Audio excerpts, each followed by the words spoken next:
Whoa, what an entrance. Why, howdy doody, folks. Welcome to Mower Mike's. Now, let me ask you a question. Are you watching this video because you have yourself a lawnmower and she is just spewing oil? You got oil dripping down over your PTO. It's getting on your belt. It's burning. It's smoky. It's stinky. Well, today I'm going to tell you what your problem is just with your lawnmower, not with your personal life. What happens is on these lawnmowers, specifically when you're talking about a riding lawnmower, for example, this Briggs & Stratton single cylinder motor, on the bottom of the lawnmower, the last about 3 inches is an oil pan. And underneath that, there is one oil seal that 99% of your problems is coming from this one oil seal. There is a oil seal around the crankshaft that comes out of the bottom of the motor. And that's really the only oil seal that sits in oil all the time. That's the main oil seal that's going to cause your problems with all your dripping. And it just wears out over time because that crankshaft's spinning really, really quick. So today we're going to show you how to replace that. Now I've got the bad news for you. There ain't no easy way to replace this seal without first removing the engine. If you're on a riding lawnmower with a vertical engine means the crankshaft comes out the bottom. Essentially what you need to do, you got to pull the engine off, separate the crankcase, pull the oil pan off, and then whack out that oil seal, throw in a new one, put it back together, put it back on the lawnmower. Now, if you're talking about a horizontal engine, let's say this old Briggs & Stratton here, that's a little easier because you could take it off the back. The oil pan here comes off the back. You don't have to take it off whatever thing you got it on, maybe. So today what we're going to do, we're going to go ahead and do that. So the first thing, you've got to take it off the lawnmower. Now, the hardest part about this is taking the PTO off, which is the part-time off, essentially what the drive belt runs on, turns on and off the blades. I've got some great videos on how to remove the PTO and reinstall it. I'll put a link down below. But once you get that off, then you just take off the other pulleys, unplug the electrical, unhook the throttle cable, and there's 4 bolts. Just unbolt them and lift her off. You're going to get a little dirty and you might hurt your back, but you'll get her off. So once you get it off, what you need to do, you need to flip it upside down. We need to go vertical with it. We need to go inverted. So my next shot, you're going to see this thing upside down. What I suggest, do not put it straight on the fan. Put something on it if you have an old tire. What I'm using is a wooden ring, like a wooden workout ring. I'll put a link down below. Just something so you don't crush your fan. So with that, enough rambling. Let's go ahead and flip this thing inverted and start working on it. One more note, everything I'm going to be using in this video, from tools to parts, I'm going to put Amazon links down below so you can get them super cheap, easy, and quick to your door. So stay with me and let's flip her over. All right, folks, we've got a great shot looking at the bottom of the engine. So what we need to do, we need to remove essentially like an oil pan on a car. This whole piece should pop off. All right, so you're going to see a bunch of big bolts here, 13 millimeters. Now these 3 little bolts, if you have these, that's your oil pump. You do not need to mess with that unless you're just curious what's underneath there. So I'm gonna go ahead and start ripping. I've got the big boy here because these bolts are freaking tight on here. So just go around, and there's a lot of bolts here, folks. Now we are having a good time, I tell you what. Now, if you're just trying to do this with your wrench, you really need a power wrench to make sure that sucker doesn't start spinning on you. There we go. Let's go ahead and yank all these bolts out and try to put them somewhere where you're not going to lose said bolts. Because you got a bunch of them, but at least these are all the same size. Got one hanging there. You always got one hang around there. All right, so we got those off. Next, we've got to get off this thing here.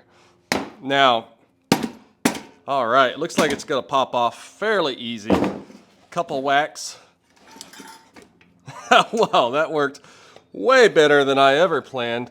All right, now be easy, and it is always a good thing to make sure your engine is clean before you do this. And what have we got there? We got ourselves some parts. All right, folks, before we strap our engine back together, we need to start cleaning things, and cleaning things very, very thoroughly. This is the engine pan, which I'm going to start with. Now, this isn't connected to the engine right now, so we really can get in here and do a deep cleaning. First thing I would do is take a look at your oil filter screen. That's this guy right here. This is your oil pump, and it pumps out through the screen. I can see my screen's pretty dang clean because we changed the oil down here. But just make sure that's clean. If it's not, you can see this little ring, it'll just pop out. It's in a groove there. Pop it out, clean it out. I'm not gonna mess with it. We're gonna move on since I am clean. All right, now, gaskets. Now, gasket cleaning is an art. I grew up gasket cleaning with just flathead screwdrivers. Now, I've got a couple tools of choice. First thing I'm gonna go with just a sharp blade against there, and we're gonna get off the main chunks of the gasket like so. Pretty much anything like that. And then once you get off the big chunks, what I like to do is go in with one of these guys. This is a Scotch-Brite on a drill, and this stuff does amazing. Let's look over here, see if I can get you a close-up. So you just go like this. Wow, this stuff's really stuck on.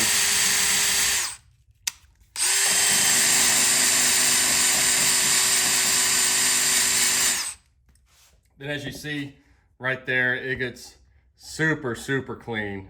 Just an awesome tool. I'll put links to Amazon down below. They're really easy. You just need a battery powered drill, and it comes with a little connector. So I'm gonna go around and clean all of this, and then once I get the gasket off, do the gasket first, then clean all the grime, because you're gonna have some gunk and grime. And when you clean it, just make sure to use some carb cleaner. I'm a big Merriman B12 type fella. So let me get that cleaned up, and then we'll flip it to the other side, and we'll talk about the main seal down through that hole. So stay with me. Look how pretty and clean that sucker is. I tell you what, those Scotch-Brite pads on a drill do an amazing job. They just eat gaskets and make it super, super clean. See, I did that around the sides. And then on the inside, I started cleaning it, but then I said, screw it. I just got the pressure washer and I hit the inside with it. Got all the grime and the gunk out of there. If you have a pressure washer, it is great on these engine parts that are off the engine. You can really get in there and clean it. If not, rags and cleaner does great. So what we're going to look at next, I want you to go ahead and flip this sucker over. And on the bottom, we're going to look at this seal here. That is the main oil seal for the engine. This is what comes out the bottom of the motor. Their crankshaft slides through here, spins on that, and this keeps all the oil inside the engine. A very, very important seal. I'm gonna go ahead and replace it. I've got one from my engine seal kit I bought. I'll put a link below to the kit, and also if you just want the seal, it's just cheap assurance. You don't have to do this. You can go ahead and use the old one if the old one wasn't leaking, but we're gonna replace it. Now, before I start prying the sucker out, I want you to look at something. Look at the placement of the seal. If you look here real close, you can do, look at that. It's not pressed all the way down there. There's a little gap right there and a little gap right there. So I just want you to note how far it isn't pressed in there, because we want to push it in just about the same amount. We don't want to make it flush with that part right there, because I think it allows a little bit of oil to slide into that seal. So what we're gonna do next, we're gonna pry the seal out. Just anything is gonna work, hopefully. All right, come on. Well, that sucker is in there tight, tight, tight, tight. Interesting. I didn't think this would be my big problem of the day. So we're gonna go ahead in here and do a little, there we go. A little hammer whacking is always helpful. So we've got it out, and if you look in there, there's a little dirt, a little grime. So we're gonna go ahead and clean it, make it nice and aesthetic. That's the new word of the day. All right. It's always good to make sure everything is super clean, especially working on engines, because if you get any grime or gunk inside there, it's never a good thing. And go ahead and use your finger, make sure you're nice and smooth before we put our new seal in. Now, the new seal, I want you to look at it. All right, it's got, on the inside, it's got a little lip. It presses down, and it presses down in here. Now, before you go, I like to put a little bit of grease. I'm just using marine bearing grease, just whatever grease you've got. And put a little bit on the inside of the seal right there. I got this out of an old Kawasaki book, and it's just something I always do. Put some grease on the inside, and then we'll put a little bit on the outside just to help her slide on in there. All right, now when you're sliding it in, hang on, let me get my zoom right. You're gonna press it in there with your hands, but you're gonna have to use something to press it in. Now, I suggest if you have a vise, that is always your best route, but since most of you probably do not have vices, today we're gonna go with the old school route. We need something round that's gonna push on the outside of the seal in order to press it in. And what is the perfect thing? Well, it's the old seal, because the old seal we can whack on and press on and push her down in there. So I suggest taking the old seal, that's gonna press on the outside, and then get something flat, usually a piece of wood, to go ahead and put on the top, because that way it gives you even pressure across the seal. And then just start evenly pressing it in, slowly, slowly, slowly. You know, occasionally take it out, see where you're going with it. I can see here, we're a little heavy on that side, so you wanna whack it a little more on the other side. There we go. This sucker is sliding in. I can see it is a tight, tight seal. Again, and just keep watching it. Take your time as you whack it. I don't know. Yeah, no comment there. All right. You see, we're pressing her down in here. Dang, I think we're getting pretty close. I'm gonna give a little more of a whacking job over here. This is not an exact science, folks. You just want to press it down where it's below that little lip. I think we're just about there. Yep. All right. And that is how you install a crankshaft oil seal. Pretty slick. You can see right there. The big deal is to get it past that lip and make sure it's on the flat part. So with that, we're going to go back to the main engine. That way we can stop messing with this thing. And I don't know. Stay with me.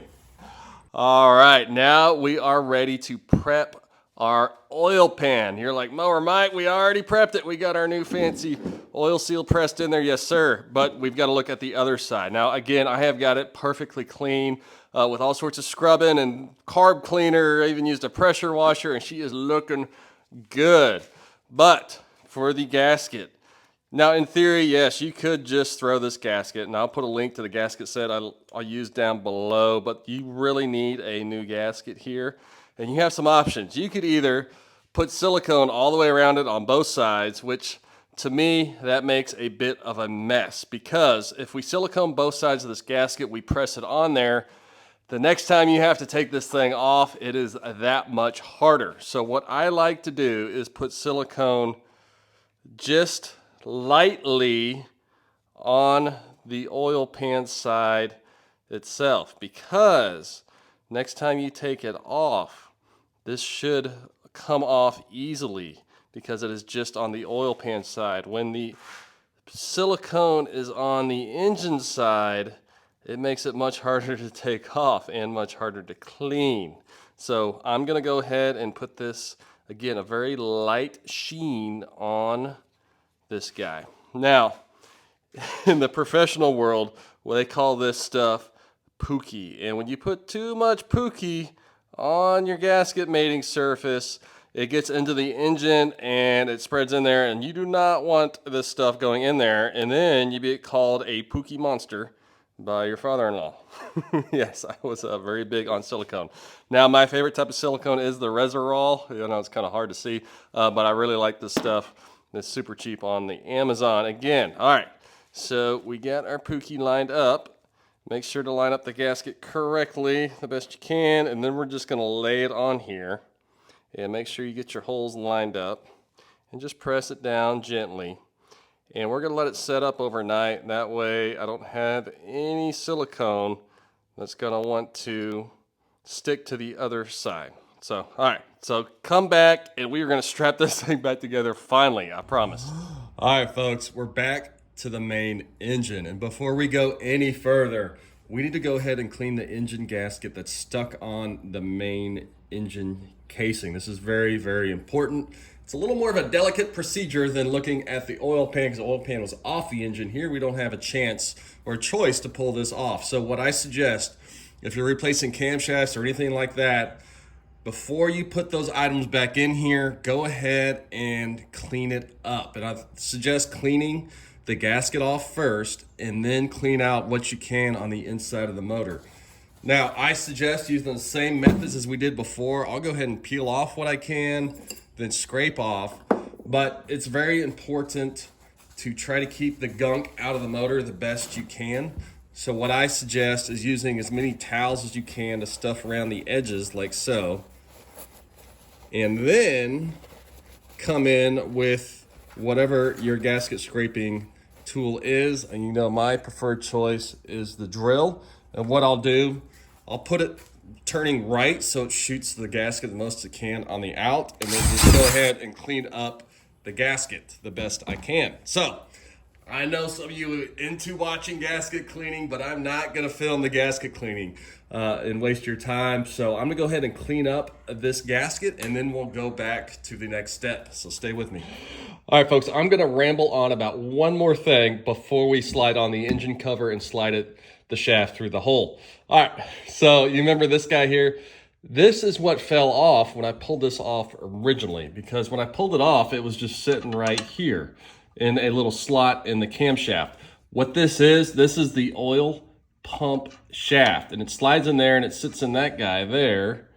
And the other end slides up through here. If you look at this, perfect little thing for the other end. And what it does is that it just spins the oil pump. This is the actual oil pump here. So just to keep things more simple, but while I slide this thing back on, I'm gonna go ahead and remove the oil pump.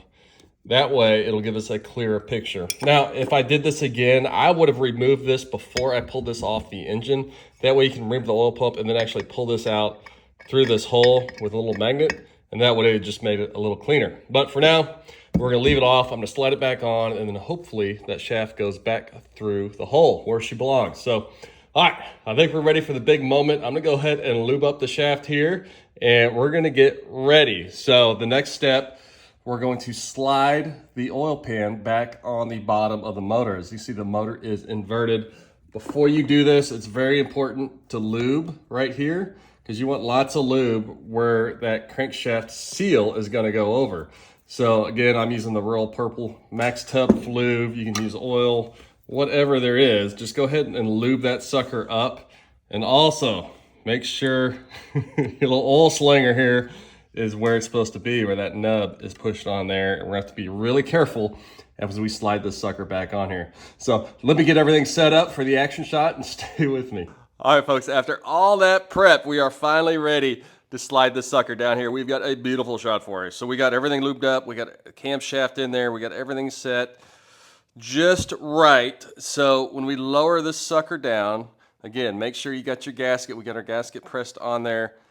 And just take your time and go very slow and make sure you do it the right direction, like so. And as you slide it down there, just go really slow and line things up. There we go. And then you're gonna hit the actual seal itself. It's gonna have to press over there. What I've got a little pick, because you don't want this seal flaring out on you. You wanna make sure it slides in there like it should. Come on. Oh, come on, get on there. That is a new, fresh seal, super tight.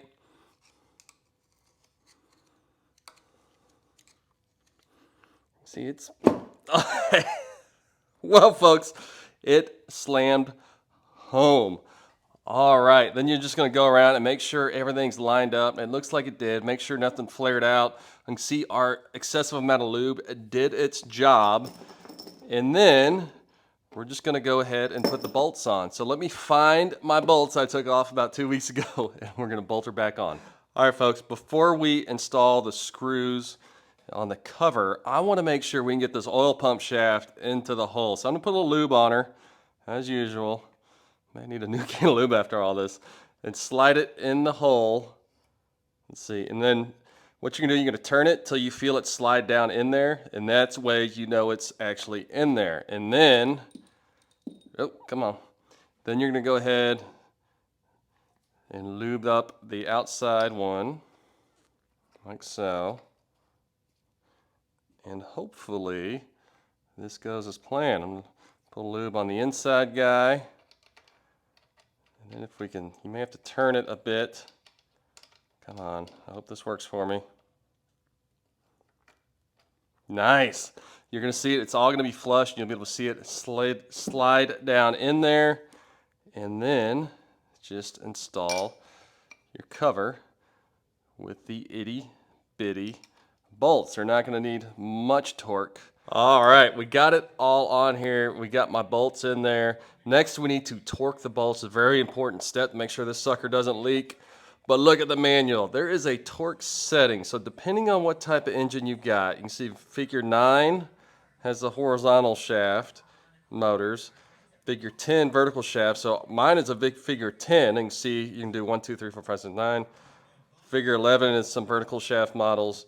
And then figure 12. So you can just take a snapshot of whichever one of these is yours. There you go. Just match the pattern and then follow the torque sequence on whatever your engine is.